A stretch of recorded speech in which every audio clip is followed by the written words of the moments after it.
एक समय की बात है, एक शांत सा गांव था जिसका नाम था सूरजपुर। सूरजपुर गांव हरे भरे खेतों, नीले आसमान, बहती नदियों और मीठी हवा के लिए दूर दूर तक प्रसिद्ध था। इस गांव में रहते थे एक मेहनती और दयालु किसान, किशनलाल। वह हर सुबह सूरज उगने से पहले ही अपने खेतों में पहुंच जाते थे। उनकी मेहनत और अच्छे दिल के कारण गांव में हर कोई उन्हें सम्मान से किशन भैया कहकर बुलाता था। किशनलाल का घर गांव के किनारे था, जहां से दूर तक फैले खेत दिखाई देते थे। उनके घर के पीछे एक छोटा सा तालाब था। गर्मियों में तालाब का पानी ठंडक देता और बरसात में वह फूलों से घिर जाता था। इसी तालाब के किनारे बहुत सारे पक्षी आते जाते रहते थे, बगुले, तोते, मोर और कई तरह के हंस भी।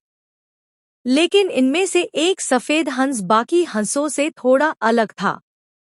उसका नाम था धवल, क्योंकि उसके पंख बर्फ जैसे सफेद चमकते थे। धवल बहुत समझदार था और इंसानों से भी जल्दी दोस्ती कर लेता था। उसे बच्चों के साथ खेलना, तालाब में तैरना और नए नए जगहों की खोज करना बहुत पसंद था। गांव के लोग कहते थे कि धवल में कोई जादू है, क्योंकि वह सबकी बातें समझ लेता था और अक्सर उनकी मदद भी कर देता था। पर असल में धवल बस एक नेकदिल और समझदार हंस था। एक दिन की बात है। सुबह सुबह किशनलाल तालाब के पास अपने खेत की मेड़ ठीक कर रहे थे। तभी उन्होंने देखा कि एक हंस धीरे धीरे उनकी ओर आ रहा है। वह घायल लग रहा था। उसके पंखों में शायद कोई कांटा चुभ गया था। किशनलाल ने उसे धीरे से उठाया और बोले, अरे बेचारे, तुझे क्या हो गया?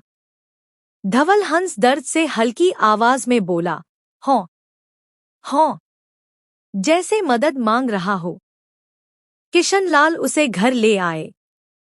उनकी पत्नी जानकी ने कहा, अरे एक हंस, यह कैसे घायल हो गया रे? शायद उड़ते समय किसी कांटेदार झाड़ी में फंस गया होगा, किसान ने जवाब दिया। दोनों ने मिलकर हंस के पंख से कांटा निकाला और उसके घाव पर हल्दी तेल लगा दिया। किसान की छोटी बेटी गुड़िया तो हंस को देखकर खिल उठी। वह बोली, मैं इसका नाम रखूंगी धवल। इसका रंग कितना सुंदर है। और बस उस दिन से धवल हंस किशनलाल के परिवार का हिस्सा बन गया। धवल की शरारतें और गांव के बच्चों का दोस्त। कुछ ही दिनों में धवल बिल्कुल ठीक हो गया।